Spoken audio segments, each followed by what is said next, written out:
Howdy, everyone. Welcome to another high voltage. Oh no, this isn't high voltage. This is Monday Morning Coach. Man, it's so close between podcasts. Monday Morning Coach. I apologize. My light went out in my room, and I was trying to get everything set up, and so I was like a little short notice. But no, I appreciate everyone joining. I'm your host, Willie Snyder from the Mile High City here, and we are, out of the playoffs. Broncos lost on Sunday. It was kind of a bummer. I thought we should have been able to play a little better in the snow, but just showed that our quarterback was really that important, And, we're joined here by my co-host, King James Stallcup. He is the creator of the show and put this all together, Mr.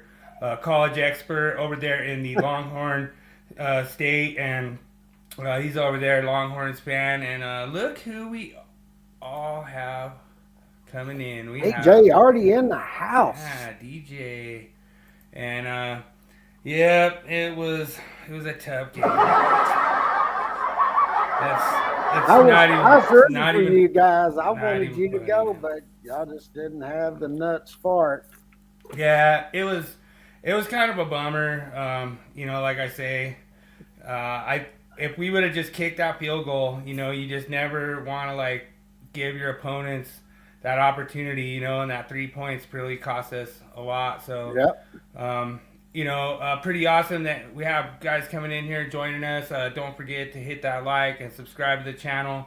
It means a lot. We're just gonna try to keep this Monday show rolling, and James has a lot of really good stuff that's going to be kind of giving you guys the leg up for fantasy coming up next year. We have a rookie draft in Dynasty, stuff like that. So that's the kind of things that you're going to kind of be keeping up on. And, like I say, it is what it is. Like I say, any given Sunday, I thought the Broncos, they came out looking really good. I mean, I was on a Patriots podcast, and they were all crying and, oh man, we're gonna lose, and just everything.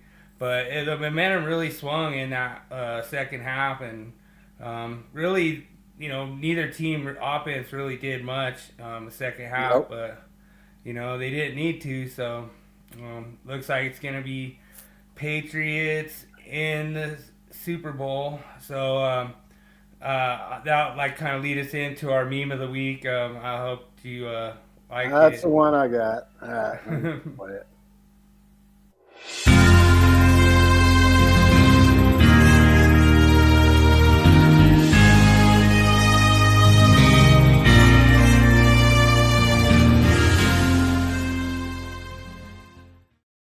Now I guess there's only gonna be two dominant teams in the AFC, so that was kind of I thought it was a funny meme. It was kind of passed around a lot of different sports groups and stuff. So I still think Seattle's winning it all. yeah, I said it. I could see it. I mean, their defense has just been really tough all year, and it's good for Sam Darnold. I think they said that he's the first quarterback of the 2018 draft class to go to the Super Bowl. He played really good. You got to give him his props. He played good. I mean, as I was sitting there watching the game, I was thinking, damn, man, both quarterbacks are playing their ass off. But I just think Seattle just had a little more juice, and that was what was the difference. So. Yeah, I mean, I was really glad to get Stafford on my dynasty. I did a lot of trading to get him. I actually traded Lamar Jackson and Derrick Henry, and I did some pretty crazy trades to get Stafford. But there were a couple of those in that game Stafford made. I was like, damn. He laid one over. He's either a linebacker or cornerback, but that guy's cutting across the field, and he threw it just right. You could see he arched it just a little bit to get it over his head, and it was I was like, damn. Now that is a pro-level throw right there. True. Yeah, Stafford, I don't know for real deserved to lose that game, but like I say, it was just Seattle's defense was just good enough to, That's right. Good enough. get that win. So, All right. we're Let's gonna go do into the college. the Natty Championship. And I got some other stuff, so I Okay. wanted to start. So let me go ahead and cue it up. All right.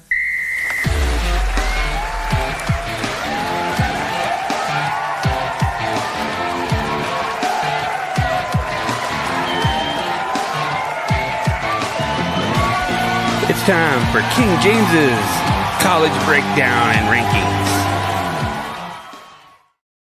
Of course, we missed last Monday because everybody was watching the national championship. Sure. So we didn't do nothing last Monday. And of course, Indiana is your national champion. We'll take a look at that in a little bit. But Who called it? We all called it on this show. yep, I said they were going to win it all. Yeah. There was I didn't think it'd be Miami. But what one of the things. Yeah, that's a good point. Daniel says 16-0, one of the most impressive seasons he could remember. And yeah, me too. Like I couldn't even tell you, James, a college team that went 16-0 and won. Yeah, they were a good team. They really were, and good for them. And wasn't that Indiana's first national championship? It sure was. Yep. So what I did the top 10 recruiting classes. So what I did, I sort of broke it down to show how many 5 stars and 4 stars and 3 stars they had in total commitments. And you'll see USC's ranked number 1 at 35 commitments. I don't consider that the number 1 class. That's Right. just me. When I actually go in and I look at these things, I'll look at how many difference makers did you get. And if I really was going to go with this, I'd say Oregon has the best class this year. And then, believe it or not, I'd follow it up by Notre Dame and then Alabama, then Texas. Right. And I'll tell you why. Well, I heard a lot of rumors about the guys that are coming to Texas. Like they're going to be lights out next season. Well, we're going to get into that in a minute. But okay, when I was looking at this, when you get 5 stars, those are high school kids coming in. And I thought that I saw something, they did a chart on this one time. And it was like 82% of 5 stars out of high school go to the NFL. There's a higher percentage hit rate on 5 stars than anything. So gotcha. When you're, I like to refer to the 5 stars, they're the war daddies. And when you get in and you start looking at just who they got, I don't keep up with every team, but I like to look at who did, I'll do Texas because that's who I like. But if you look at Texas, what did they get that were their 3 5 stars? They got right out of Florida, QB Diabell. Okay? Now, Diabell, they have, what is it, the Elite 11 quarterback school or something like that. I can't remember what it's called. They do it out there in California. Diabell won it this year. Right. So basically, when we look at 5 star, that's pretty much a consensus with all the recruiting services. Right. Another one they got was out of California, which was edge Richard Wesley. And when you look at these guys, one of the things that I like to look at when you're really looking at your players and how good they look as far as their height, weight, and things like that. When you look at a Diabell, for instance, he's a 6'6", He's about 6'2", 6'3", and I think if I remember right, he's like 215 pounds Right. as a quarterback. And then when you go in and you look at Richard Wesley, now this is something to look at. This is a defensive end out of high school, and he's like 6'4", 6'5", and he's like 240, 250 pounds. Wow. That's a big freaking kid. Yeah, it is. Okay. And then, like one Texas recruited, but he went to LSU, was Lamar Brown. He's a defensive lineman. He's from, matter of fact, if I'm not mistaken, he's from University Lab. That's right there in Baton Rouge, I Okay. think, or somewhere near there. He went to LSU. Okay.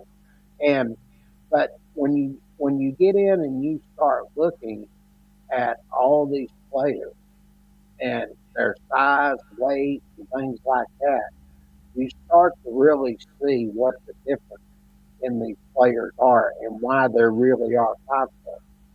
Uh, I'll tell you one, and to me, I think this guy is a freaking stud. Okay, I've seen his film and everything, but they got a 5-star. He's a linebacker, Tyler Atkinson. He's Okay. he's out of Georgia. Let me tell you, this guy is one badass linebacker. Oh, nice. hmm Who? So What team is that right below Georgia? right below Georgia is Alabama, Oh, that's Alabama. And then you got Ohio State. And then who's right below Ohio State? A&M. Oh, A&M. And Yeah, then I was going right to go below through them. You them. got USC, Notre Dame, Oregon, Georgia, Alabama, Ohio State, A&M, Miami, Tennessee, and Texas. Gotcha. I knew that was. I could tell that was Tennessee.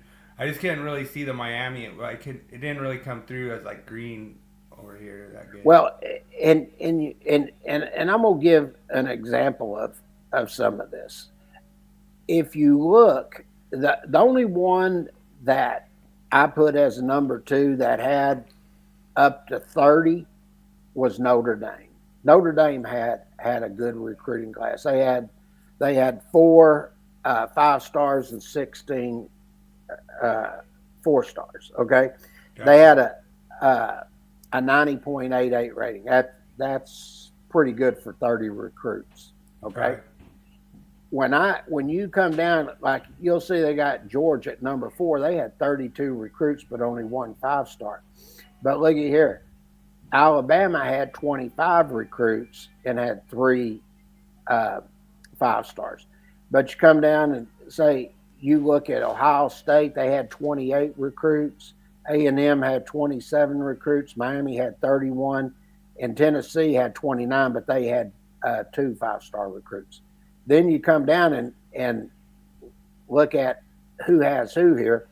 Texas took 23 total commits with three 5 stars, okay, with a Right. 90.8 average. So I like to look at the averages over here, Right. okay? So can Now, you explain like what was the there wasn't there like a commitment deadline or something that just passed like last week? well, yeah, but the teams that were in the playoffs, I think they have until this coming weekend before the portal closes till Gotcha. springtime or summer. Okay. Now, I want you to pay attention to who's here, okay, in these top 10. And the reason I want to point this out is because in the portal area, it's a different type of recruiting, okay? So you're going to pick what a lot of teams are starting to do, as I've been keeping up with this and sort of paying attention to it. They're taking certain players that they really want, and then they're loading some of it up on the back end. So there's been a lot of teams lose a lot of players, but they've taken a lot from the portal. Okay, Okay. and I'm going to show you a good example of what in a minute, because Oklahoma State, Gundy, he left and they lost almost all their players. And wait till I show you how many players they took in the portal. And it's going to show them rated high. But when you start looking at the portal, these are guys that have already been out there playing, and if they have a 5-star beside them, they are already established good players. They're not coming out of high school. So, Okay? like, basically, the only teams that can use the portal right now is going to be Miami and No. Indiana, or they extended it for everybody. No, they extended those players to put their name in the portal because they were in the playoffs. Oh, gotcha. So the portal was extended. Okay? Just for those two teams. Yes. But Gotcha. then again, I think they let it carry over for the players there because you've got thousands of players that went in the portal thinking they're going to get money, and a lot of teams didn't take them. So now I think you're probably going to see some JUCOs and things like that where you'll see some of these big schools, they see some potential in a player, and I think they may sign them, but they're not going to get the kind of money they thought they were going to get. Gotcha. Okay?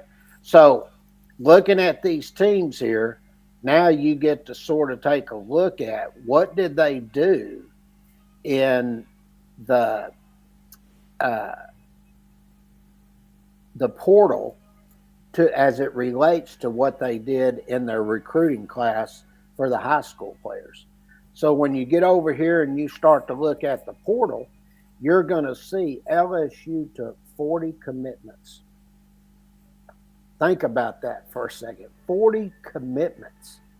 Wow. And that means they lost a lot, but they got 3 5-stars and 11 4-stars. And they had an 87.51 rating. That's because they took a lot of players. Okay. In other words, the ones that'll start rating higher are the ones that took over 20 players. Because it drops the average by having so many commitments. Sure. Let me give you an example. Look at Penn State. Penn State took 36 players. Okay. So 30 of them were 3-stars. 4 or 5 of them were 4-stars. That means they have one more player, 2-star, 1-star, whatever. Okay. Then you go in and you look at Oklahoma State. They took 54 players. Whew. And you'll see they 1, 2, 3, 4. They got them ranked 6th, but they did get 1 5-star, and I think that was either that quarterback from UNT or the running back. Because the coach that was at UNT went to Oklahoma State. So they had 54 players they took. But if you look at this and you look Ohio State, they took 16 players and they were number 4. Well, if I go back over here and I look at where was Ohio State here, 1, 2, 3, 4, 5, 6, they were 6, and then they did number 4 in the portal. I'm going to say overall their recruiting through the year was pretty fantastic at that point. Yeah, okay? I mean, that's, to me, honestly, like if I was like a wide receiver or something, I'd be wanting to go to Ohio State. Yeah, and sure, think of it this way.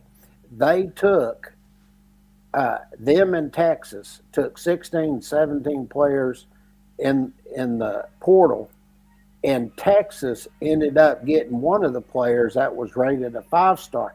Now, I'm going to say Texas should be rated probably a little higher here, and I'm going to explain why. Because if you actually go in and you look at the portal and you look at the rankings of the players, okay, one of the things that I would get into, and if I remember right, there was like 1,500 players that went into the portal, something like that. I think that's right. There was like 1,500 or something like that. But when you go in and you start looking at all of these different players that went in the portal, what you have to do at that point is you have to decide how good were the players that they're picking up, and I'll give you an example. Okay. So I'm gonna ask like a stupid question. So what's the difference between this what you have here on the top 10 and what we had originally on the top 10, what is the difference there in the two charts that you're showing? You're Well, showing the actual players and then no, this here is high school recruiting, gotcha. and Okay. this here is the portal recruiting. Okay. So Okay, can you just quickly maybe run down through those teams so we understand? Um, because you have LSU at the top, right? yeah, and that's what I'm saying. LSU, if I go back and look here, you'll see LSU didn't even make the top 10 here. Right, and Although that's they had some pretty good players commit to them. so But that's the commitments coming out of high school. hmm and Gotcha. when I look at the high school commits, I'm looking at a 5-star has a pretty good chance of getting some good playing time, if not starting. Right. Okay. Uh, Now, I will say a lot of 5-stars don't start the freshman year. They get in sporadically here and there, and they start, getting acclimated to the college football speed of the game. So Okay, then, like the next one that you show is the actual. this is That's the portal players. that's the players that are already in college that could possibly be changing colleges. They're already changed colleges, and Gotcha. that's what I was getting to. So if you look at Texas, for instance, okay, what did Texas get? And this is why I do this, because I keep up with so everybody understand what you look at when you're looking at the portal, and if these are going to be contributors, is the way I look at it. Right. So when you look at Texas, what did they get? They got two running backs out of the portal. They got the guy from Arizona State, and where was the other guy? Hollywood Smothers. I forget what school he was at. They were rated the number 2 and 3 backs in the portal. Gotcha. So you got the number 2 and 3 backs in the portal. Then you go in and you look. They got Sanea, I think's how you say his name, Melvin Sanea. He played for Wake Forest. He was a right tackle, and he was all conference. So you're looking in the ACC, they get an all conference tackle added to offensive tackle to their team. Wow. Then they turned around and they ended up getting, um, God, I'm trying to remember the freaking guy's name. He's a cornerback, and he, trying to think who he was with. He had Wake Forest, or maybe he was playing for Wake Forest. I can't remember. But they got a cornerback. He's a bit Purdue. That's who it was. Gotcha. He played Purdue, and he was all conference cornerback in the Big Ten. So Nice. you've got all these 4 players that are badasses. Okay. Then what did Texas turn around and get? This is where it gets really good. Is then they turn around, and this is a bona fide first round pick. That he'll be coming out next year. He's a bona fide first round pick. Cam Coleman out of Auburn, the receiver. There you go. Now, So if we go down the list of the top 10, we got LSU. Looks like Old Miss.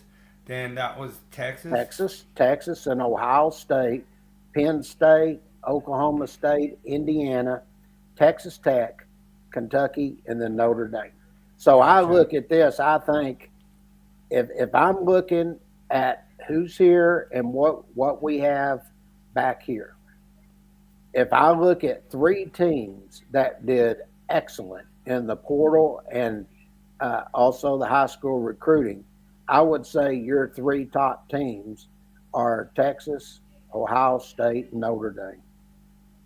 Nice. And I will say this. I would agree with that. I think the portal. I would put Notre Dame just a slight ahead of Texas just because I'm biased. But I just want to get Daniel some of that back on the bias. Well, what you got to look at is who did you get? And that's what I'm going to break down each one of these teams. I'm eventually going to go in and really break down which recruits they got, and I'll do one.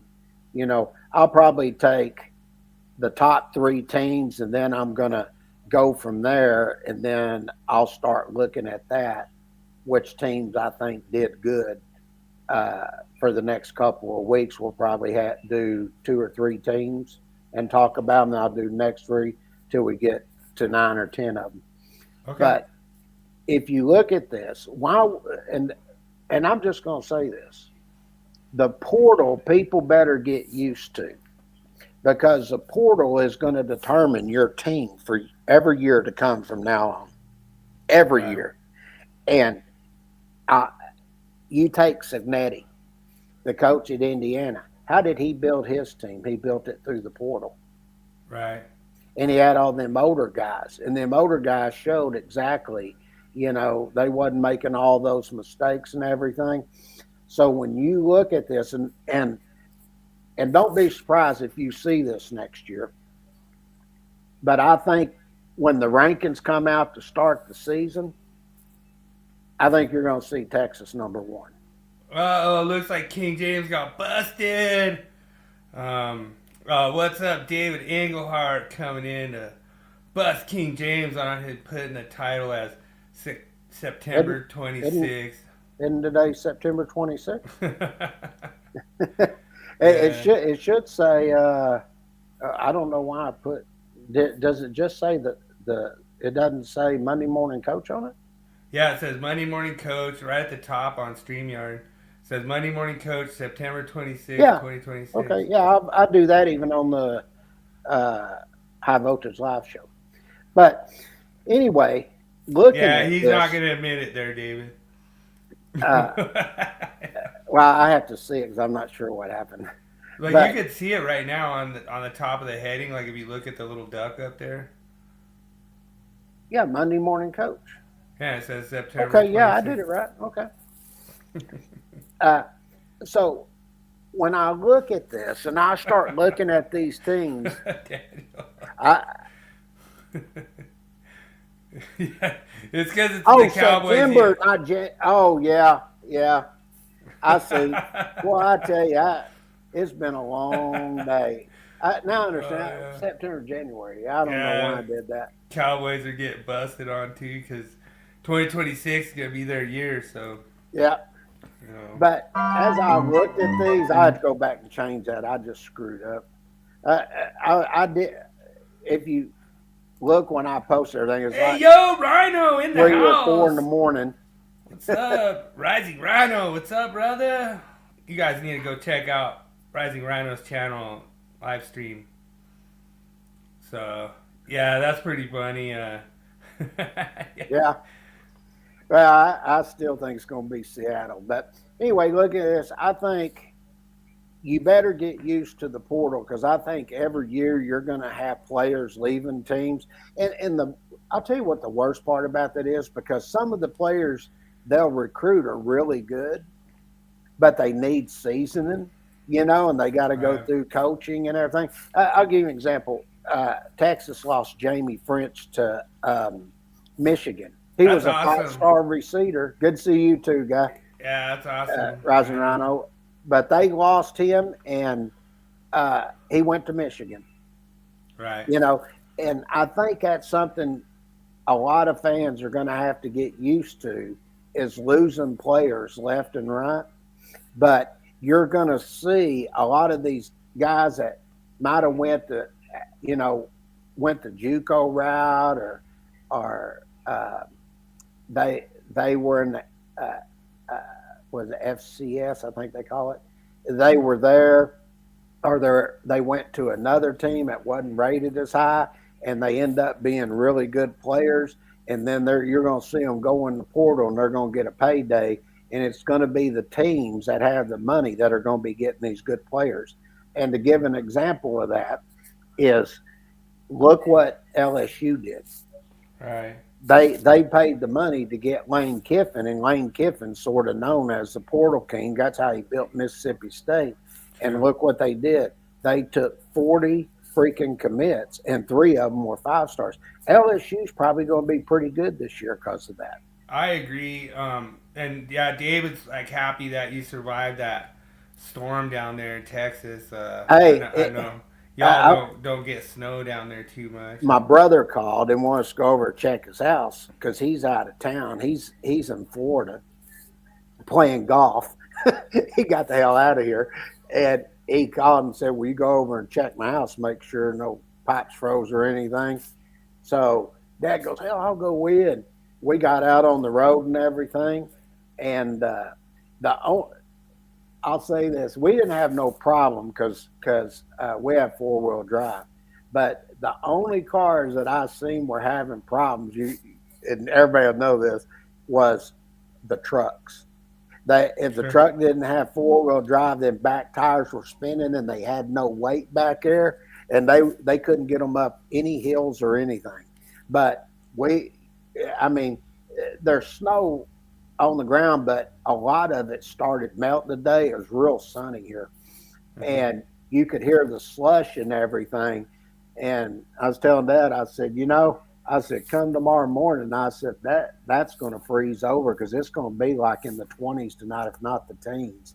Mm-hmm. So all of that's going to freeze. So we're thinking we're not even going to get on the road probably till Thursday around here. But there's wrecks all over the place. The ambulance and fire trucks are out. You can hear them going down the road. I mean, all kinds of hell's breaking loose. No, that's really cool that Rhino popped in here. We've had Rhino on our show before as a guest, so really appreciate you, Rising Rhino. Appreciate you hopping on, brother. Yeah, check out the Rising Rhino channel. I didn't tell you about this, but my apprentice wrecked his truck this morning, and I was following him, and dude, I got like this pretty tough diesel. Like it's pretty intimidating, and like so I accidentally tailgate people a lot. Like I try to let that diesel wind down because once you get that thing wound up, it goes pretty good. And we were merging onto one of the highways, it's I-76, and I kind of got up on him a little bit, and I was like, so I backed off. I took my foot out of the gas. And he thought I was kind of coming on him pretty hard, so he tried to accelerate. He was like in that snowpack, and he just went sideways and went over and hit the center, the center median. And I was like, I felt so bad. I was like, dude, I was not trying to tailgate you, but it was just the way, like, because we were merging, because we were coming from like dry asphalt to like snowpack, and then back. I was hoping he was just gonna kind of glide over to that dry asphalt area, but I think he tried to like accelerate to get to like merge in, and the minute he hit the gas, he just spun 180 and went all the way across the highway. And I'm just glad he's all right, because like the minute you see a truck sideways at 55 miles an hour, like it's not gonna be good. Oh yeah. And so I'm just glad he's all right. So big shout out to Gio that he made it out, and he got a new truck. He got a new car today, so he's good to go. But yeah, anytime you get that snow and you get those storms, it's pretty rough, So big shout out to Team Stall Cup. Gio, you're on Team Stall Cup too, so. Well, I'll tell you, we got out, and there was only one spot we hit where we actually slid a little bit. But I wasn't going fast. I was just, and Dad, he was like, let's go get some chicken fried steak and eggs. I don't know why he was so hungry for chicken fried steak and eggs, so I took him to IHOP. There you go. So we went and hung out there. So that was earlier today. Nice. But anyway, with that said, that's going to be a setup that I'm putting together where I can break all of this down so everybody can see when we start getting in to doing all the recruiting classes. And we're probably going to do that all the way through February, 1st of March. And then right after that, we're going to start breaking down all the players that are coming out, and we'll do it by position for the upcoming draft. All right. How's that sound to everybody? Yeah. Awesome. And maybe I'll try to break down who I think. What I'm planning on doing is I'll probably get into like Sleeper or one of the fantasy football apps, and I'll do like a couple mock drafts, and I'll try to do who I think I want to get for like my team, or who I want to try to get, and draft. Like I think on my dynasty, I think I'm hurting at like running back and like wide receiver. Mm-hmm. But like we have like DST and dynasty, so basically we have defensive points too. And I think if I heard correctly, I think Watt is retiring. I think I hadn't kept up with that yet. I think TJ Watt. So maybe I'll set up a little segment on that of like what we could do for like next season. And yeah, David, dude, it was rough, man. Like, You know what freaked me out about the game? It was all nice and sunny and everything. Then halftime got there and it went to hell. yeah, and to me, it's like it's kind of what I tell my apprentice. I'm like, we're always have to be training for the playoffs because you never know when you're gonna have that time where you have to go in driving snow and driving wind, and you know what I mean. You have to still Right. be able to complete those passes and stuff, and you know, yeah, it was really snowy, David. But like I say, I don't think it's an excuse. I think the Broncos should have been fine. So we had one You, game. I want to say it was against the Chargers. It was a while back. And at the start of the game, it was 80 degrees. It was sunny and 80 degrees. And at the end of the game, it was a blizzard. And I'll have to like look back and see if I could find maybe some audio from that game, maybe next week. But yeah, it started out. It was 80 degrees, and at kickoff, and by the end of the game, it was a blizzard. oh yeah, So my dad used to always say when we moved here to Denver, if you don't like the weather, just wait 10 minutes. that's the way it is in Texas. It just just wait a little bit, it'll change. Except Yeah. for it ain't going to change. You know, it was funny because last night I got up and I'd been getting this ready and doing some other things. I was like, all right. So I opened the back door, went outside, get some fresh air, and I walked out. And you just don't see this in Texas, but it's just as white as can be outside, and you literally couldn't hear anything. I mean, Right. it was like if a pin dropped, you could hear. There was no wind or nothing, and we had just a light snow coming down. And I walked down the highway or down the driveway because we had snow, so it wasn't slick. And I just went down to see if anybody had been driving up and down the road, and there were a few little tracks here and there, but that was about it. So, all right, let me Nice. get back to the the game of the week. Let's see, add it to the stage. There we go. So, we had the national championship, Sorry and about that. I thought you were done with that segment, so I was like, why is he still having it on that screen?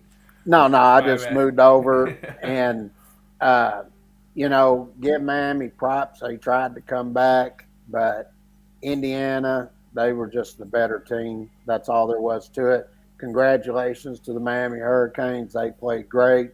You know, I thought I read something where Michael Irvin was saying Miami was something like the better team or something because they played against a bunch of grown men that were, you know, 23-year average age on that team. Did you hear that? I didn't know. Yeah. There Somebody was was a telling me, I said, oh, give me a break. there was a lot of smack talk like between that whole thing, and like basically Indiana just took him to the woodshed. Like it was, I'm, dude. Don't get me wrong. Like I actually was impressed the way Miami came out. Like I thought they came out really strong. Like they were moving the ball. They were doing not making very many mistakes initially. They did a great job, and then there was that one call. I think, if you ask me, I think it's where the momentum of the game changed. Was Mm-hmm. when that Miami, I think it was like an offensive lineman, like basically targeted Mendoza, Yep. and he got the bloody nose and everything like that, and he was all Yep. bloody mouth and everything, you know.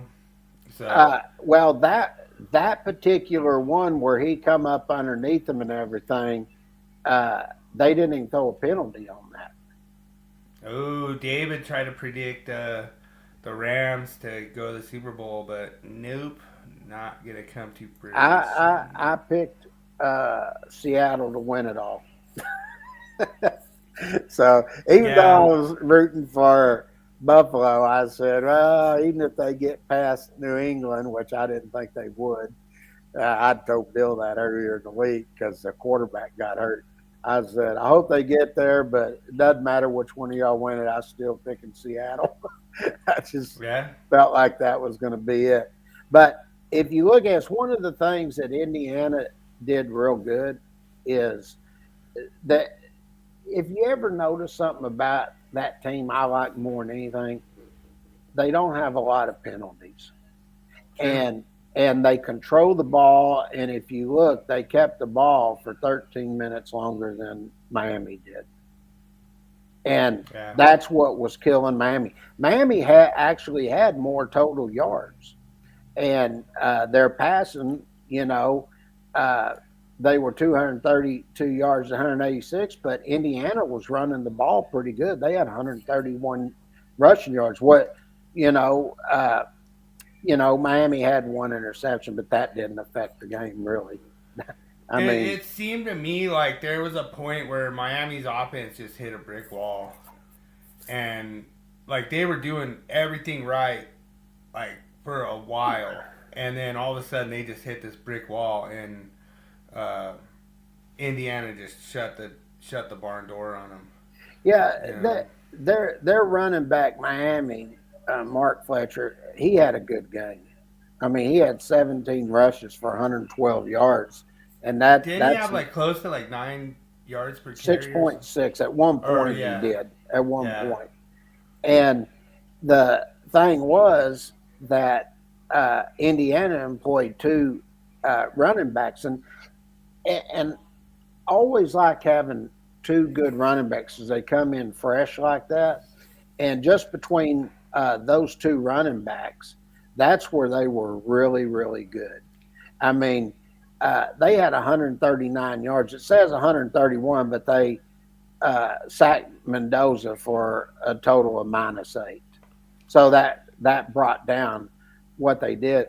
But and that goes back to what I was saying earlier about Texas taking two running backs in the portal that were top Right. rated running backs. It's going to make a difference.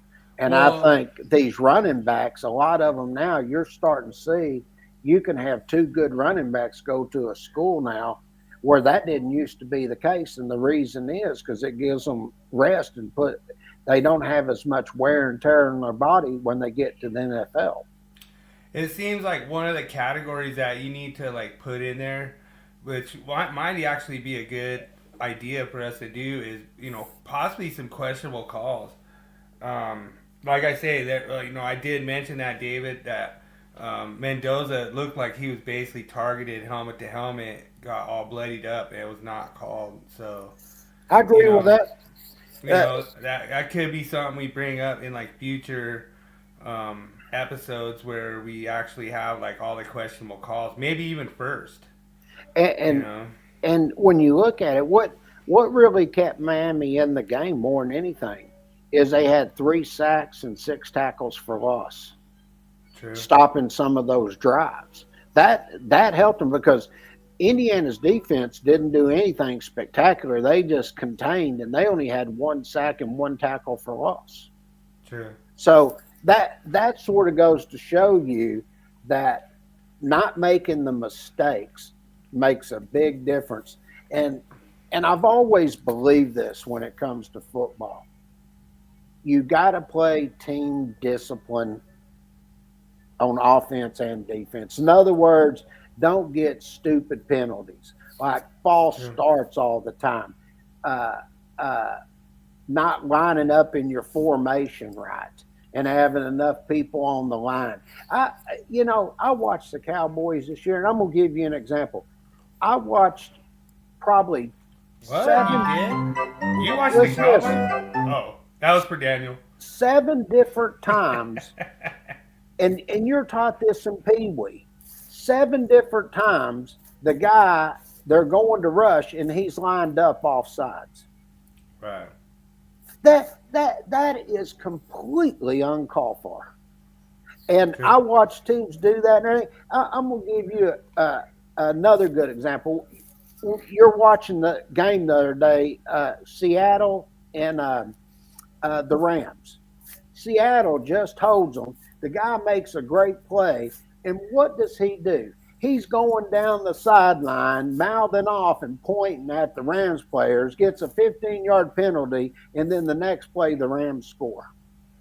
Yep. It's stuff like that that can cost a team from making it and winning a game, doing stupid stuff like that. If I was a coach, and I'm serious, if I was a coach, I don't care how good the player is, his ass would be sitting on the bench the rest of the game. And I'd tell anybody, you do it, you won't play. Matter of fact, I'd probably set him out the next game.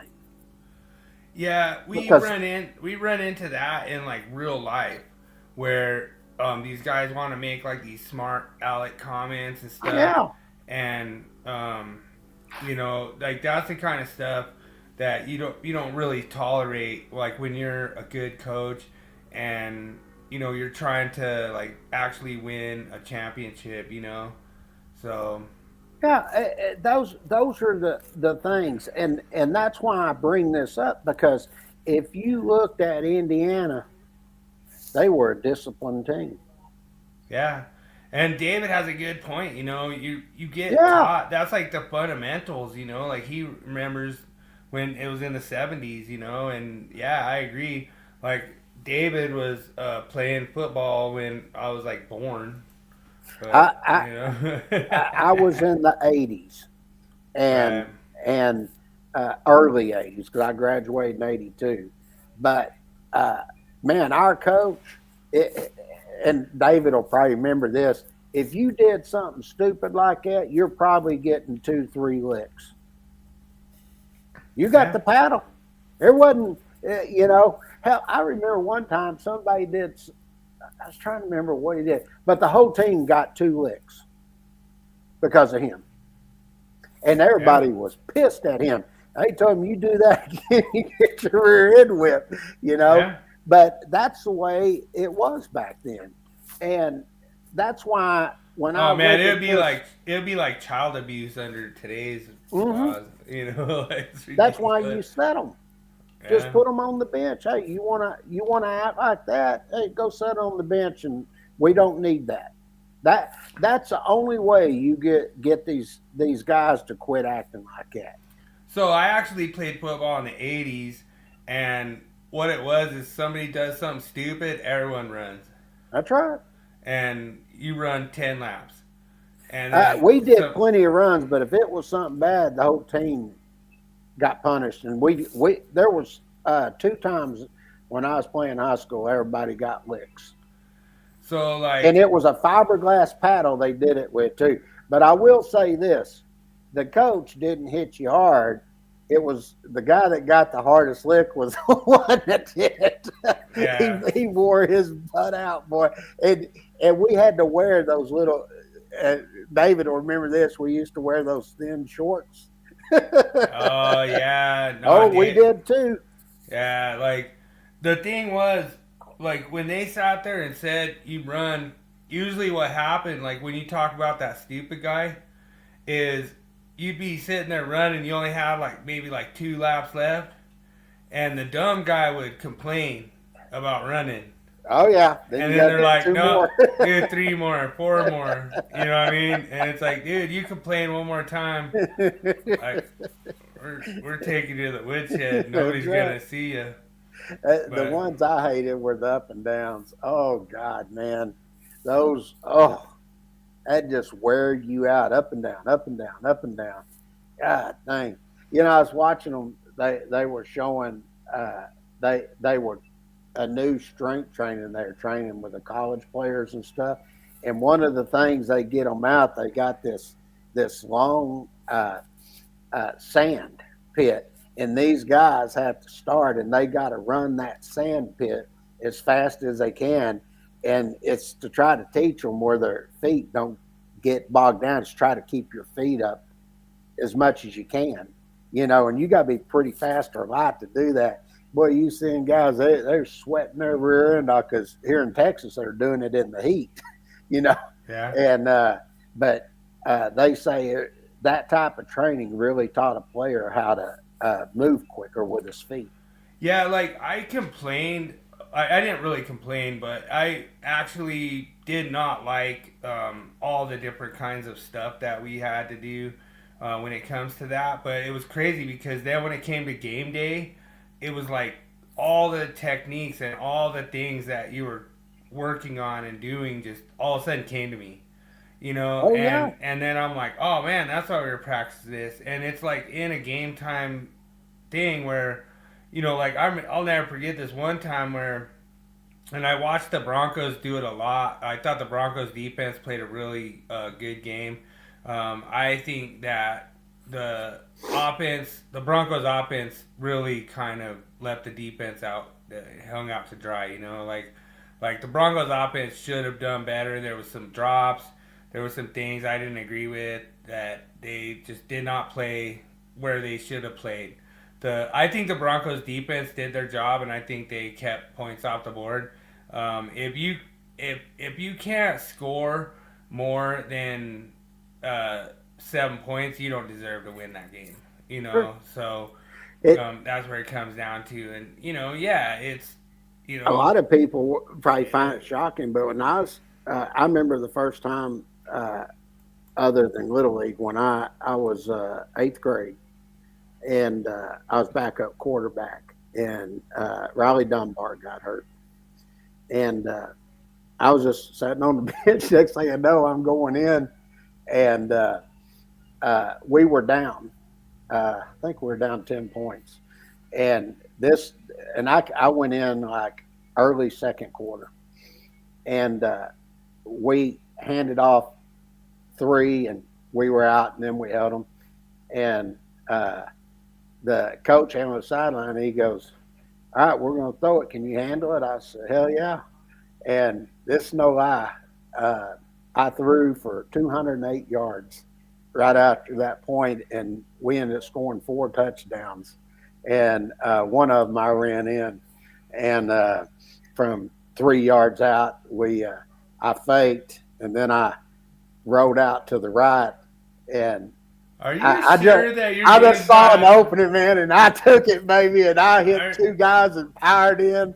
That happened. Are you sure that you're not just copying Al Bundy's story? No. From Polk High. Oh no! It's Riverside High, baby. That's good. And, all right. And Dad will tell you, I could throw that freaking football. Of course, I was a pitcher too, and played shortstop, and but of all the sports, you know which one I was best at? Golf. Basketball. Really? That's why you're King James. You were the original King James. I'm telling you, that a lot of people laugh at this, but I used to go down and used to play at Handy Etterville, and over by Polly and over that area, and I'd go in there to play it, and a bunch of the guys I went to school with, Train, Skeeter, and all of them, I'd go in there, and this is no lie, I was pretty much the only white guy in there. And I was always one of the first pick. I could freaking dribble, shoot. I could freaking jam it. And you know what they called me? All the brothers called me? King James. Nope. All of them. I even went to high school, and when I'd walk in, all the brothers, they called me Oreo. I was the only white guy in there. They called me Oreo. All right. As those go, but yeah, we played in the championship game, and I scored 30 points. All right. Yeah, that's why I have some athletic abilities. So I'm gonna relive the memory here. That's why we're calling you King James. We're saying you're the original King James. I can play some basketball, man. I got to tell you a funny story. One story, then we'll go into this. Everybody will like this story. So, my ex-wife, I married Stephanie. We had our son, Austin. And her grandmother was an all-state basketball player at a small school down in Hyco. Not Hyco, something else. I can't remember. But anyway, she'd always saying, Austin got his basketball skills from me. And Austin would tell her, no, I got them from Dad. It'd make her mad. Oh, So I'm at this time, I'm probably about 38, maybe 40, right in that range. And Austin was playing same anyway. Austin says, Dad, come out and play with us. So her grandmother was there and everybody's watching. And so I got her. Austin picked me first, and all his friends going, oh, isn't that sweet, picking his daddy? And Austin goes, y'all about to find out this boy can play. So we come down, and this no lie, I hit, and I'll bring my son on. He'll confirm this. I hit 3 3-pointers to start the game. Boom, boom, boom. I was just nailing it. And then we get a breakaway, and I was probably at this point, I was probably weighing about 240. And I was a little overweight, but I could still move. And I get a breakaway, and I come down, and I go up to make the shot, and the guy's coming across this way and comes up to block it. And my son will confirm this.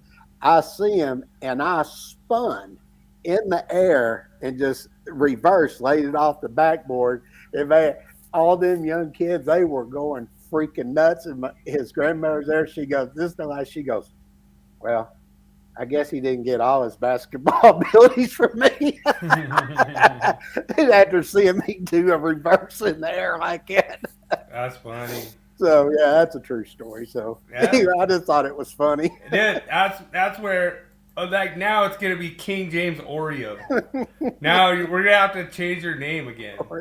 I got one more. I have one more name. They put me in. My best friend Carrie and Nazar, a bunch of them, and Jimmy and Kyle and all them. They gave me this name. We were playing Little League on a baseball team, and I had this all the way through middle school. They wanted me to catch because our catcher got hurt, and we were at practice, and I forgot to take and put my jock strap on with a cup, and a ball got up underneath me. And that's, boy, and I mean, I went down, and from that point on, for about 3 years, all the guys, they were calling me Jocko. Oh. Yeah, some good times. When I die one day, I'm going to die a happy man.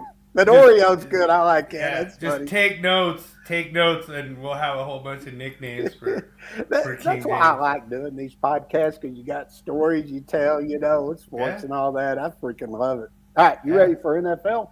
Let's do it. All right.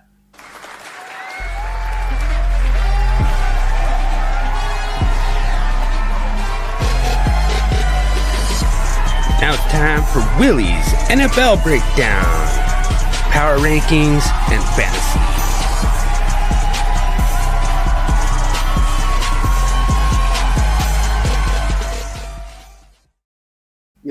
Before we get started, we have to get James Sr. on here. The old man, he coached Little League and won 3 championships. Nice. And he ran the single wing. Go figure that. So was it Little League football? Yeah, Little League football. All right. Well, here we come down to The final 2. Yep. This is it. I wish I would have recorded some better audio. I didn't really get any audio for the. Since you're doing that, let me get you the NFL game of the week. I just put this together because we always had it for everybody to see the breakdown and who went where and who got defeated. And we had New England beat Denver, and we had Seattle beat the Rams, and I've got both of those games set up and ready to go. Dude, big props for David Englehart and Senior. That's pretty awesome. So yeah, honestly, Dad was a pretty good coach. You want to? I gotta tell this one story, because if Dad comes on here, he's going to tell this story. But he coached his team and they were the Riverside Redskins, and we went to play this team in Colleyville. Now, God my witness, I'm telling you the truth. His team, these were the meanest freaking kids on it. Those kids before the game would start would be in the parking lot playing football on concrete. That's how mean these kids were. They had this one kid on there, Anderson, and this kid, I mean, he he dipped. I mean, he's a young kid. He's out there dipping, you know. But anyway, they looked small compared to the other teams, but man, they were mean and fast, and uh, they were running out field. Dad will tell this story. They're running out. This lady's upstairs. She goes, oh, look at them. Aren't they so cute? Jimmy Anderson drove by. He turns around and he goes, F-U-B. And Dad said he didn't say that. He just kept on running onto the field. He told Jimmy, he goes, Jimmy, you can't say that. Dogs like that. Oh, wow. I was like, golly, boy, that kid's something else. That just goes Bless back. his heart, but it goes to show he's in jail now. That just goes to show King James, going into church, 10 years old, and he says, "Hey, pastor," after church, "Hey, you like my belt buckle?" And it's Coors Light, and his dad's like, "Oh, dang it, son! Oh, why'd you wear that dang thing to church?" And the pastor says, "That's a real pretty belt buckle there, boy." And your dad was just like, "Oh, dang it! Now they're gonna think we're a bunch of Coors Light people drinking." I had got this real nice Coors Light belt for Christmas, or belt buckle to go. You know, we wore boots and hats and stuff, and it was a big shiny one, and it had little stones on it and everything. And it was really, I still have it today. And I thought, man, I'm styling, you know. And Dad goes, you can't be wearing. And I didn't understand it at the time because I was young. And I was like, what's wrong with this belt? I didn't even think about it being beer or anything like that. That's a real pretty belt buckle you got there, boy. There is. All right, so we have the game of the week with the Seahawks and the Rams, and honestly, this did not go the way that I wanted it to. I was actually predicting a Broncos-Rams Super Bowl, and that did not go the way I wanted it to. But at the same time, it's like, we have to admit, like, when we're wrong and be like, I screwed up. Wait a minute, I wasn't wrong. Don't be putting me in there with you. I didn't say you. I just said, like, the Seahawks, they have the 12th man. They're at home. That's one thing that I was basically betting against. When I look at, like, I really want to see Matt Stafford, Puka Nacua, Devontae Adams. It's funny because I have Blake Corum. If you guys have a chance on anything in your dynasty to go get Blake Corum on waivers or anything, like whenever waivers break free on dynasty, I'd go get Blake Corum, man. He looked good in that game. Yep. And then they got Williams, of course, too. But it was like both running backs looked stellar. And I actually thought that possibly Corum looked actually a little bit better than Williams in that game. But, like I say, there was a few things that me and King James are going to break down when it comes to this game and see what was the breakdown? Where did it really come down as far as, what was the true factor that actually won the game? Was there any turnovers?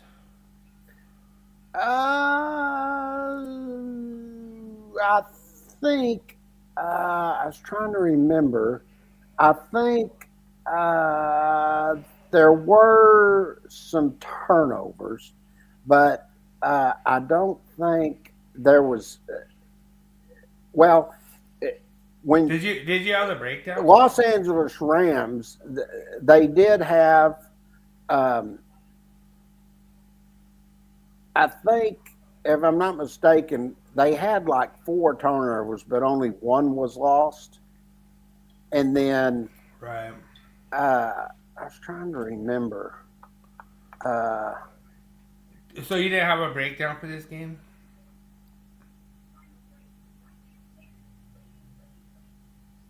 I think, if I remember right, there were 2 by Seattle, but they didn't lose any. And then I think there was like 4 or 5 against Los Angeles that they didn't lose any. Those were fumbles that I Right. remember.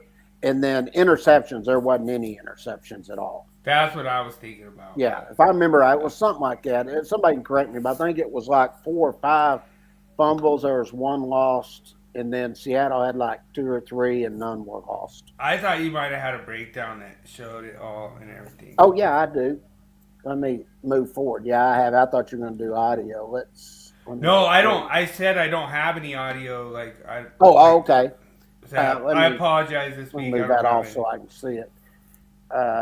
Let's see. Oh yeah, see, I was right. They lost 1. They had 4 fumbles. 1 was lost, and then there were 2 fumbles by Seattle. None of them were lost. And then if you come over here and look at the interceptions, there were 9. Okay, I was right. Okay, Yeah, I'm and going. that's Sometimes my I'm going off memory when I think about this stuff. that's my bad. Usually I can like crank it together, but it's hard like when I'm doing like audio podcasts on like Saturday, Sunday stuff. Like my whole memory gets clogged up, and so I apologize. I'll have audio next week. Well, and when you looked at this game, the quarterbacks, both of them were fantastic.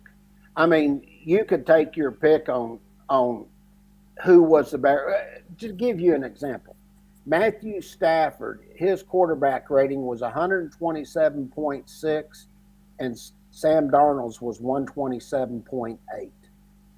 Right. So 0.2% between them. Difference. So Yeah. when you look at that, uh, the only difference really in it is what gave Sam Darnold the quarterback rating above that. Well, he was 25 of 36, but in my opinion, Matthew Stafford was more impressive because they knew he was going to have to throw the ball, and he was 22 of 35 for 374 yards with 3 touchdowns. And then if you look at Sam Darnold, he was 25 of 36 for 346 yards with 3 touchdowns. Both of those guys, fantastic playing. You can't go wrong with any of that. I think one of the differences, in my opinion, was Kenneth Walker. He was 19 rushes for 62 yards and 1 touchdown. He ran freaking hard, dude.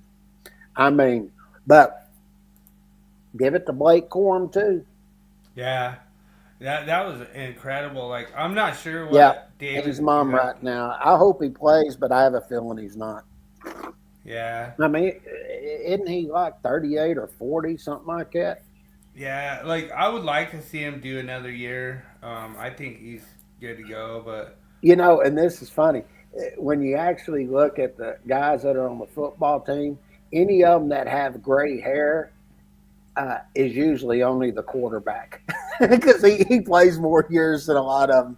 true. But some of them other guys, the playing football is a big tear on your body. But True. I'm gonna say is that there was one player that proved his worth in that game, and Puka Nuka, Ooh, yeah, 37. Okay. 37. He played fantastic, but I'm gonna tell you that Jackson Smith Nabiga, he In played Jigba. in In Jigba. Jigba. In Yeah. Jigba, he Yeah. was freaking unbelievable. 10 catches for 153 yards. He was 15.3 yards. Uh, the only one that did better was Puka, but Devontae Adams, he had a great game. But I'm just gonna say that Jackson Smith, it seemed like he was in the right place at the right time when Sam Arnold needed him. Well, and that's what one thing I noticed with like the Broncos game. there was times where they were throwing the ball to a receiver, and the receiver was like going on like a post route, and they were throwing like the stop route. You know what I mean? Like it was like what? Like luckily it wasn't intercepted, but that's the kind of things I noticed. Like when it comes down to, you have like these quarterbacks are like well oiled, dialed. Darnold, he knew all their play calls. He knew all the different things, and just like what you say, um, Jackson Smith and Jigba is one of the best wide receivers in the NFL, and fortunately, he's on my fantasy team, so he's on my dynasty, which he's one. I'm a JSN owner, but when you look at that, what I love about it is Peyton Manning was quoted saying he doesn't throw the ball to the receiver, he throws the ball to where the receiver's gonna be. That's right. And when you look at like Peyton Manning versus, Stidham, like Stidham, he doesn't have that experience. He doesn't have that same thing like what Peyton Manning does. Peyton Manning learned all this stuff he learned by actually being on the field. And I did like, there was a lot of things that Jared Stidham did great on Sunday. I'm not trying to downgrade what he did, but there was a lot of really good things that we can take from like this game of the week and be like, yeah, Sam Darnold, he knew where his players were going to be on the field, and guess what? It's the right place, right time. I think you said it perfectly. I think that's perfect. It's like the one play. Jackson Smith was there. He went down, and let's say I've been following this.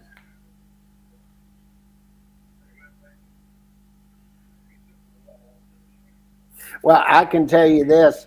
I've been following Matt Stafford since he was in high school. My son and I saw him play at Dallas Cowboys Stadium when he was at Highland Park.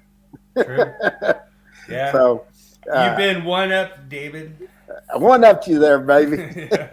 But Sam Darnold, he let that ball go, and there were two defensive backs that were on both sides of him that were spread out, and he goes down the middle, and as soon as he goes down there, stop, that ball's already out, and he hits him like 15 yards. You remember that play? Yeah. I was like, wow, that was freaking unbelievable to get to time that well. But when I looked at this game, I'm just going to say this. The Los Angeles defense did enough to... That's pretty funny, David. Yeah. They did enough to win this. They literally had 3 sacks and 8 tackles for loss, where Seattle's defense, which I thought would be the ones that would have them type of numbers, only had 1 sack and 1 tackle for loss. But what Seattle did, they bend, but they didn't break. They got down the field and they stopped them when they got down there. That was really the difference, in my opinion. Because when you go and you look at the special teams, there's nothing huge about the special teams. Jordan Wington, he did have 1 pretty decent return, but so did Rashid Shaheed. He went 1 for 21. But what was one of the another big play that happened in that game? Well, it was where Seattle punted the ball, and that guy was going to catch it, and he falls backwards. Muffed it. Yeah, and they got that ball down there. That was a touchdown. It's little things like that. And to me, that one play right there was enough for Seattle to win. Los Angeles had a chance to win the game, but some muff punts and things like that can cost you, especially when you just held them and you let them, you kick it down there, you fumble it, and they get it on the 15-yard line, and they move the ball 50 yards forward. Big difference. True. Yeah, and like I apologize about not having like the audio set up this week. It was kind of crazy because um, like when I'm doing like all this stuff, like it takes a ton of memory in like my audio files, and Sure it does. so I have to like erase and re-record every week. And like I say, I have like I don't even know if you want to even do my final countdown because it's like from last week, but my final countdown was the Broncos versus Bills from last week, but Well, we you already know, know what happened. We've yeah, already been talking about. yeah. You know, I tell you, I understand what you're talking about when you get in and you're talking about audio and video. You know, when I first started and I was doing the online education, one of the things when I first put it out and I was taking the stage, you know what one of the hardest parts was the video loading so people could go through the course. You know, and I've had like Jeremy a bunch of, oh, you don't have no video yourself. No, I don't, because I can take and just do an audio file, do a text to speech, put a good sound on it and everything, and that'll compress down and it loads up real quick when you're going on to get your update lessons. And I want to say something. This weekend, it took me about 20 hours, but I've finally figured out having to write the HTML code. And I want to give a big shout out to Galaxy AI because it helped me write it. But I went through probably 30 versions before I figured out how to make it work. And now I can take and I can put it on like just the text part and put 2 minutes on it, do the illustration, put whatever minutes on it, then do the video, put the minutes on it, and you can't move forward. It was easy to get a timer on there, but to get it to recognize the next block below it in order for you to continue to go on, it took me forever to figure out how to do it. Now I'm home free. So, Yeah, so I did take your 2020 course, continuing education, and we went through some challenges, James. I'm not gonna lie. always a Like challenge. yeah, like we went through some challenges. I'm you know, the student that's taking the course. And I'm a journeyman electrician, state of Colorado, and I need to take 24 hours continuing education for the state of Colorado. And there's only one thing I want. There's only one thing I want. I just want all of the code changes, right? And so, it was no big deal. I just noticed I was slighted about 20 code changes. No big deal, you know. But we worked through it. Like me and King James, we worked through it. Like we're true gentlemen, in our industry. Like we worked through it. Like I said, hey, bro, looks like I'm short about 20 code changes in 2020. And then you're like, you know what? I'll make it up to you in 2026. I'm like, You know right on. something I'm thinking about doing? What's that? Because I already have the site, not if everybody's interested in this, but I'm thinking about taking and creating another site that's a sports site for the learning management system and having a thing on there where uh, just have different football books in there that deal with different type of offenses with all different type of plays where you could go in and uh, get it if you want it and have it in there, and then we'll have a draft book that we put together and everything for say the top 300 players and what we think, and then you have access to it. Let's do it. Anything football, you got me, man. Yeah, I You just got thought it'd me. be cool. Yeah. All this stuff I've learned for the last 15 years, learn how to build all this stuff, do all this crap that I'm doing. Now I can take that and relay it over to the management system and just create another site for that because I Nice. have it set up to where I can do that. Yeah. So All right. So I guess we're going to. Are we we're going done. to the? We're done. Yeah, All right. that's it. Well, No, that's so cool. Congratulations to New England Patriots. Congratulations to Seattle Seahawks. Yeah. We're looking forward to a good Super Bowl.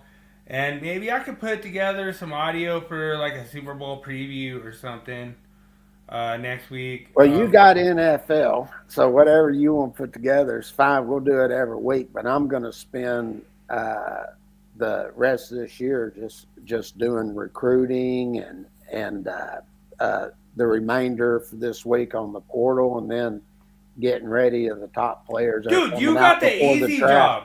Why did you give me the hard job? I'm a college guy. I know all of them. Dude, your Super Bowl is done. Now you give me the hard job? I set your ass up. No. Now I have to do all the work. Oh, man. Look at this guy. This guy, man. It's the way I roll, baby. All right. Well, I'll try to come up with something entertaining for NFL for next week because we're basically doing an off week on the NFL, and then next week will be the Super Bowl. And dude, Daniel is coming up with Seahawks over Patriots. He's copying King James. Oh man, I hate it. I'm disgusted by it. Oh man, I think I have to take the Patriots to win. I'm disgusted by it, but I have to take it. Like, Drake May is my fantasy quarterback. Yeah, I have a lot of fantasy players that are in play. I think it's going to be a really good game, though. Yeah, I think it's going to be really close, but like I say, I think it's going to be mildly high scoring because they're not in the snow of Denver when you could just like win the game by 3 points. You know, like I don't understand when Denver updated that stadium and made it bigger. I don't know why they just didn't freaking build a new stadium and enclose it. I don't know why all the teams don't do that. Newsflash, genius. We're building a new stadium that has a dome. It's a retractable. Oh, are y'all? Yeah. Where y'all building it at? It's the Santa Fe Yards. So it's not far from where it's at, but it's a little bit south. But there's light rail right there, so that's freaking awesome. I'm glad y'all are doing that. Yeah. So there's a lot of contractors that were letting me know that. Yeah. How many is it going to seat? Probably more than whatever it is, and what are y'all looking at? About 86,000, 85? Yeah.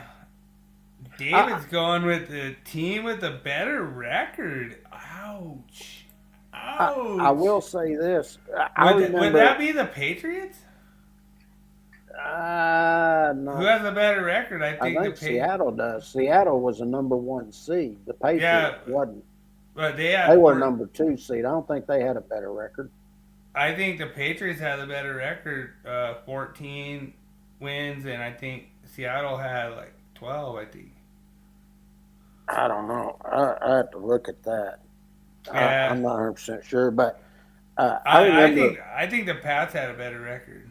I remember when they call it. I remember going to Texas Stadium, the old one they had, and that had the retractable roof that broke. But then when they built this new one over in Arlington, we went out there. I took Austin out there when it first opened. That's when I saw Matthew Stafford. They had 4 high school teams playing out there, top teams that were playing in the state against each other. So we went out there to catch some games and stuff. And that was the first time I saw that big screen. And I will tell you, this is no lie. That screen, you don't realize watching on TV how big it is. But when you're sitting there, if they're got somebody and they're on a coach or something and you see their face, if they have a pimple on their face, you're going to see it. That's how big this thing is. I mean, it's unbelievable. And even the ones that are on the ends that face the each goalpost, those things are big. And when we went there, it was really interesting. The thing that interests me the most, because they got this steel that goes like this, and it comes and it meets like this and goes down, and they've got these huge concrete pillars that they built that are like this, that hold the weight for it pushing out. And when they were building that, it was really interesting because you would see it go up link by link by link by link, and you could see the cranes out there where they were setting it in place and tying it all together. And then they got all that up, and then they started putting the weight on it that pushed it down, And I'm gonna tell you what, that was an incredible looking stadium when you go in. I mean, people say SoFi is the best stadium out there, but I'm telling you that Jerry World, we call it, that is an unbelievable. Until they built SoFi, to me that was the best stadium out there.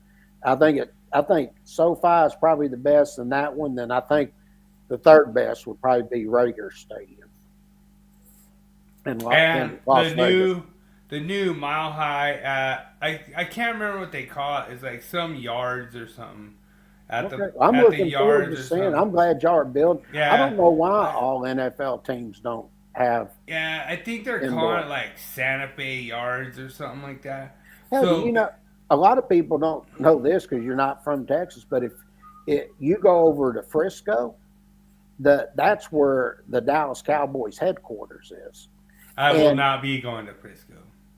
Well, when you go there, they actually have a stadium in there where they play high school football that's indoor. I was just kidding. I was just joking. I'll tell you that Dallas Cowboy franchise, that area over at Frisco that they built right in there, there's all kinds of eating places there. One of the interesting things about that, because that's where the Dallas Cowboy cheerleaders train, they have a store there, Lucchese Boots.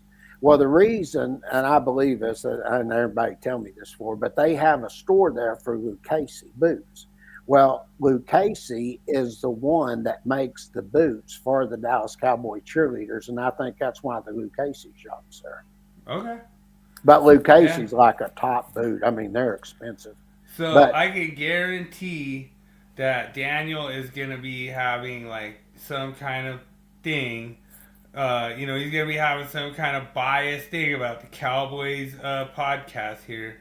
But the whole thing is, it's so much fun to interact with all you guys, with David Englehart, with Daniel, have like these inside jokes. Everyone knows where the original King James came from. It was TCU, him playing basketball called Oreo, and I got a question for everybody. Other than your own team, where's one of the coolest places you've seen a football game at an NFL stadium? That's a good question. I know where mine is. And they actually took me because they had an extra ticket.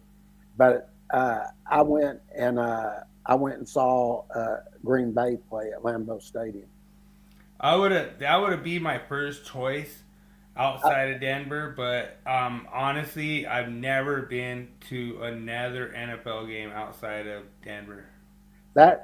I've been to Green Bay. I went at the new stadium for the Los Angeles Raiders. We were down a meeting. I had somebody take me there. I went and saw the Houston Oilers play, and I've also seen in the new one the Houston Texans. So I actually went when it was the Astrodome, and the Oilers played there. And now I think it's called Relive or something like that. We went to that one, and I've also been to Arizona, their new stadium. Those are the only ones I've been to. Yeah, I haven't been to any NFL games outside of Denver. You know how I got to go? You know what? I would go to a Cowboys game. Like if you invited me, I would go to it. Okay, I'll try to set it up. You know how I was able to go? Because I was out teaching, doing classes and stuff, and they knew I was in, and the companies I was working for took me. Of course, I don't do any training, real training, according to Jeremy and all them. But that's how I got to go to those things. And I'll tell you another one I got to go to that was really cool, and you just got to go see it to understand what it really Dude, looks David's like. my dog, man. He's got me. I haven't been to one, man. I wish I. But one of the other ones that was pretty cool, and I was doing a class in Boise, and they took me on a Saturday. We went and watched Boise State play, and that field is weird looking, dude. I'm telling you, it was something. Isn't that like the blue field? Yeah, it's the blue field.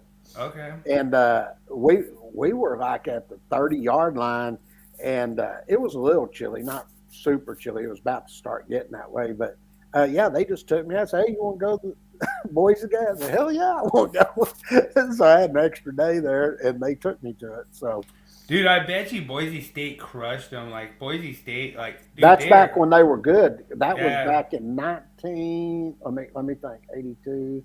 I'd been back here about 1990, 92, somewhere in there. right when I graduated high school. Yeah. Shout out to class of '92 for my high school. I'm an 82er. Yeah. But it's really awesome that we could like come in here, just have some inside jokes with y'all, talk football, talk like, hey, what games have you attended, stuff like that. And it's a lot of fun. And King James kind of opens up that whole thing as far as like, he's kind of doing a little bit of a one-upmanship on everyone.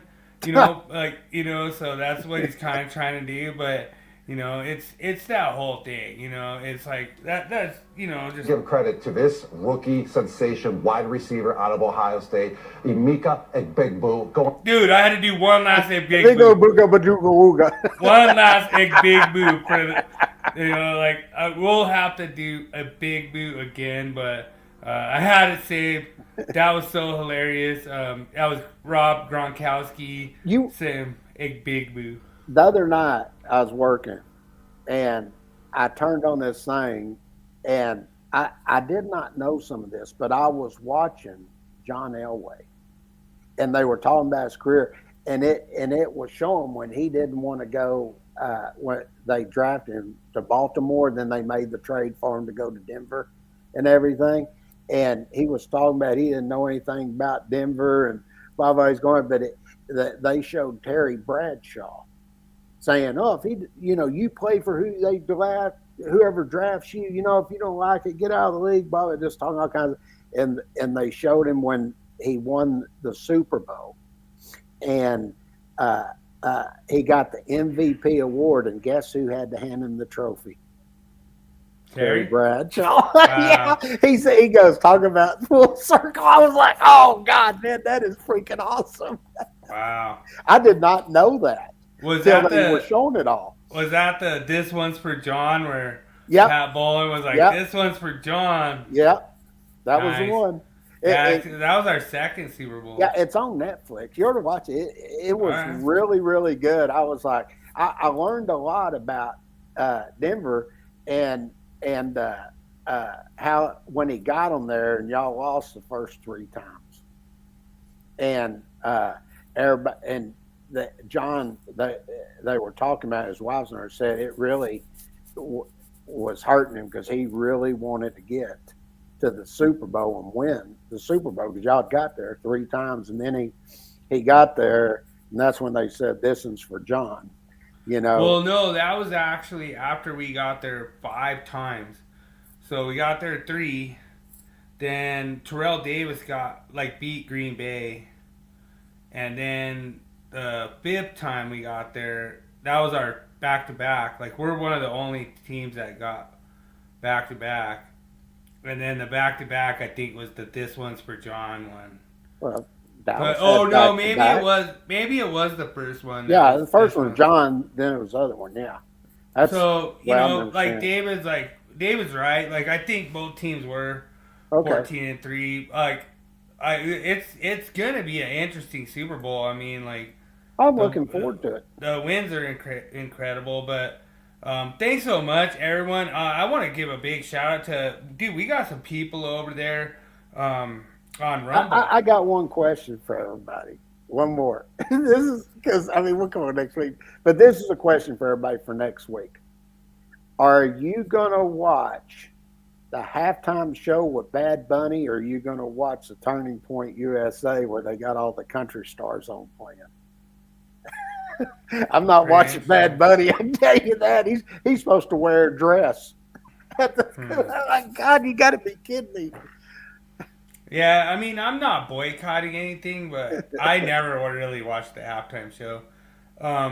We might actually do like a podcast during the game. I've done that before and just make fun of things. So. I was watching. I think I was trying to remember which one I was watching. It might have been Denver's playing in it, but what all the players were talking about. They said was one of the things that was just made the Super Bowl that year. You know what it was? What's that? Whitney Houston singing. Okay. Singing national anthem before the game started. Oh, David's not a country bumpkin. All right. You might be if you see Bad Bunny. There's been some talk about some boycott on the halftime show. To me, honestly, I don't get involved in any of that really. But we might actually watch it and make fun of it. That might be funny for my podcast. I was trying to remember who they had on there. I think I saw Dolly Parton and a few other big stars. I was like, wow, that's pretty good. So true. I love Dolly. Nobody better talk about Dolly. Dolly is a national treasure. So there was interesting things that she doesn't even have a cell phone. That doesn't surprise me. She is salt of the earth, man. I'm telling you. So they basically say that if you communicate with her, you communicate through fax or some kind of other way. Than you don't call her, you don't text her. I was blown away by that. I actually was at her place there, and they're in Missouri. My mind went blank. I was wanting to say Joplin, but not Joplin. It's down from Springfield. What's the name of that? Real nice area. That's where the golf courses are that Bass Shops owns down there. Oh, I know what you're talking about. It's down south. She was down there that time, and we were walking up and everything, and she was out there meeting people, and I went up and met her. Nice. And I was like, oh, wow, Dolly Parton. She's just as sweet as could be. Yeah, she's really cool. All right, let's wrap it up. I appreciate Rising Rhino joining. Thanks, David Englehart. Thanks, Daniel. Thanks, you guys, for popping in. Appreciate you guys. Means a lot for us. Don't forget to hit like and subscribe. I'm out. Make every day an easy day is my motto. And King James says, I'm King James, the original King James. And they call me Oreo first, and they call me King James second. So all my friends are vouch for it. They call me Oreo when I was younger. All right. Well, that's cool. That's cool that you put up with that, and you put up with that abuse, and so it's pretty cool. Going back to all the different stuff that we went through through our high school days, our college days, and everything growing up, and how much abuse that we put up with. And I hope everyone enjoyed this episode, and thanks so much for joining Monday Morning Coach Show. Appreciate it. We're out of here. We'll see some of y'all Thursday. Other than that, have a good week. Deuces. Peace.